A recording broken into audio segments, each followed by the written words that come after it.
মাত্র 4টি কালার দিয়ে হুইপ ক্রিমে কিভাবে 20 রকম শেডের কালার তৈরি করা যায় সেটাই আজকে আমি আপনাদের সাথে শেয়ার করব। সো হ্যালো এভরিওয়ান, আসসালামু আলাইকুম। চলুন কথা না বাড়িয়ে শুরু করা যাক আজকের মূল আয়োজন। প্রথমেই আমি বাটিতে কিছুটা হুইপ ক্রিম নিয়ে এর মধ্যে অ্যাড করে দিলাম 3 ড্রপের মতো ব্লু কালার। দেখুন কি সুন্দর একটি ব্লু এর শেড চলে এসেছে, তাই না?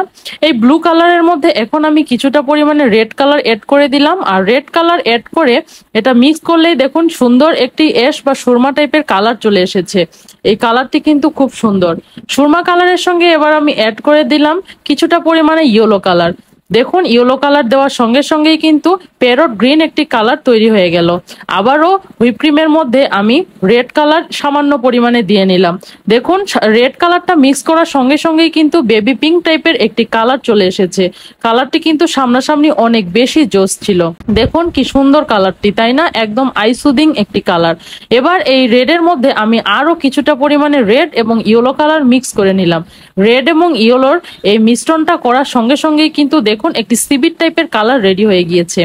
দেখুন সুন্দর না কালারটা? আবারও আমি কিছুটা পরিমাণে ইয়েলো এবং একটু বেশি পরিমাণে রেড কালার মিক্স করে নিলাম, যাতে একটু অরেঞ্জের শেড চলে আসে। দেখুন কি সুন্দর একটি অরেঞ্জ কালারও আমরা পেয়ে গেলাম। এবার এই অরেঞ্জের সঙ্গে কিছুটা পরিমাণে ব্লু কালার দিয়ে আবারও একটি গ্রিনের শেড পেয়ে যাচ্ছি, যেটি ডিপ গ্রিন টাইপের।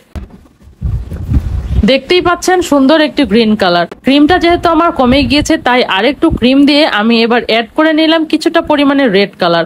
রেড কালার দেওয়ার সঙ্গে সঙ্গেই কিন্তু দেখুন রেড আর গ্রিনের মিশ্রণে একটি ব্রাউন বা স্কিন কালার চলে এসেছে। কালারটি কিন্তু অসম্ভব সুন্দর। এই কালারের সঙ্গে আমি আবারও কিছুটা ইয়েলো কালার অ্যাড করে নিলাম। এবার দেখি কি কালার আসে। একদমই মেহেদি টাইপের একটি কালার চলে এসেছে। আর আমি আগে থেকেই পিঙ্ক কালার একটি ক্রিমের মধ্যে মিক্স করে নিয়েছিলাম। এই পিঙ্কের সঙ্গে আমি এবার কিছুটা ব্লু কালার মিক্স করে নিলাম। ব্লু কালার মিক্স করাতে দেখুন কি সুন্দর একটি কালার চলে এসেছে। আমি আসলে এটার নাম বলতে পারবো না। যাই হোক, আমি এই কালারের সঙ্গে আবারও কিছুটা পরিমাণে রেড কালার মিক্স করে নিলাম। দেখুন একটি পার্পল টাইপের কালার চলে এসেছে। এই পার্পলের মধ্যে আমি আবারও কিছুটা ব্লু কালার দিয়ে নিলাম। দেখুন ব্লু কালার দেওয়াতে কিন্তু আমরা হাতে যে মেহেদি দেই সেই টাইপের একটি কালার চলে এসেছে।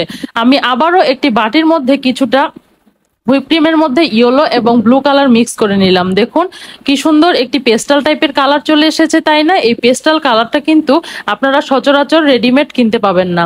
তো যাই হোক, এই পেস্টালের মধ্যে আমি আবারও কিছুটা ব্লু অ্যাড করে নিলাম, যাতে কালারটি একটু ডিপ হয়। এই ডিপ কালারটির সঙ্গে আমি এখন কিছুটা পরিমাণে ইয়েলো কালার মিক্স করে নিলাম। আর ইয়েলো কালার দেওয়াতে কিন্তু পাতার জন্য যে কালারটি আমরা চাই সেই কালারটি একদম পারফেক্টলি পেয়ে গেছি। এবার আমি এই গ্রিনের সঙ্গে কিছুটা পরিমাণে আবারও রেড কালার মিক্স করে নিলাম। দেখুন রেড কালার দেওয়াতে এই কালারটি একটি ডিপ গ্রিনে পরিণত হলো। এই ডিপের সঙ্গে আমি আবারও কিছুটা রেড কালার দিয়ে নিচ্ছি। রেড কালার দেওয়াতে এই কালারটি একদমই চেঞ্জ হয়ে গেছে। আর রেডের পরিমাণটা আমি আরেকটু বাড়িয়ে দিলাম, যাতে আপনাদেরকে সুন্দর মতো আমি বোঝাতে পারি। দেখুন একদম বেশি পরিমাণে একটু রেড কালার দেওয়াতে এটি একদমই মেরুন টাইপের একটি কালার হয়ে গিয়েছে। এবার আমি অন্য একটি বাটিতে আরো একটু হুইপ ক্রিম নিয়ে কিছুটা পরিমাণে ইয়েলো কালার মিক্স করে নিচ্ছি। আর ইয়েলো কালারটা হালকা পরিমাণে দিলে বেবি ইয়েলো কালার পাবো, আর বেশি পরিমাণে দিলে সেটি একটি ডিপ ইয়েলো কালার হবে, যেটি আপনারা এখন স্ক্রিনে দেখতে পাচ্ছেন। ডিপ ইয়েলোর সঙ্গে আমি আবারও কিছুটা রেড কালার মিক্স করে নিচ্ছি। দেখুন রেড কালার অ্যাড করে সেটা মিক্স করার সঙ্গে সঙ্গেই কিন্তু আমরা একটি অরেঞ্জ টাইপ কালার পাবো। আমি আরো কিছুটা পরিমাণে রেড কালার দিয়ে নিলাম, যাতে কালারটি আমরা একটু ডিপ পাই। তো ডিপ কালারের জন্য আপনারা এভাবে ট্রাই করতে পারেন। দেখুন একটি সুন্দর ফান্টা টাইপের কালার চলে এসেছে, তাই না? মাশাআল্লাহ। এতক্ষণ আমি আপনাদেরকে যে কালারগুলো রেডি করে দেখালাম সেই সব কালারগুলো একসঙ্গে এবার আপনাদেরকে দেখানোর পালা। তো আমি একটি সুন্দর ট্রে নিয়ে নিয়েছি। সেই ট্রেতে আমি একে একে কালারগুলো ট্রান্সফার করে নিচ্ছি। দেখুন প্রত্যেকটা কালার কিন্তু অনেক সুন্দর হয়েছে এবং আইসুদিং হয়েছে। মাশাআল্লাহ। আপনারা যদি একবার এই কালারগুলো করতে শিখে যান তাহলে এত টাকা খরচ করে আলাদা আলাদা আর কালার কিনতে হবে না। এই 4টি কালার দিয়েই আপনারা অনেকগুলো কালার তৈরি করতে পারবেন ইনশাআল্লাহ। ভিডিওটি আপনাদের কাছে কেমন লাগলো? যদি আপনাদের একটু উপকারে আসে তাহলে অবশ্যই কমেন্ট সেকশনে কমেন্ট করে জানাবেন, আমার খুবই ভালো লাগবে। বেকিং সংক্রান্ত যাবতীয় টিপস এবং ট্রিক্স আমার ক্ষুদ্র নলেজে আমি যতটুকু জানি বা আমার অভিজ্ঞতার আলোকে আমি যতটুকু শিখেছি আপনাদের সাথে সবটুকুই শেয়ার করব ইনশাআল্লাহ। আর একটা কথা না বললেই নয়, আমার কথাগুলোর মধ্যে যদি কোনো ভুল ত্রুটি হয়ে থাকে তাহলে অবশ্যই আপনারা ক্ষমা সুন্দর দৃষ্টিতে দেখবেন এবং আমার পাশে থেকে আমাকে সাপোর্ট করবেন।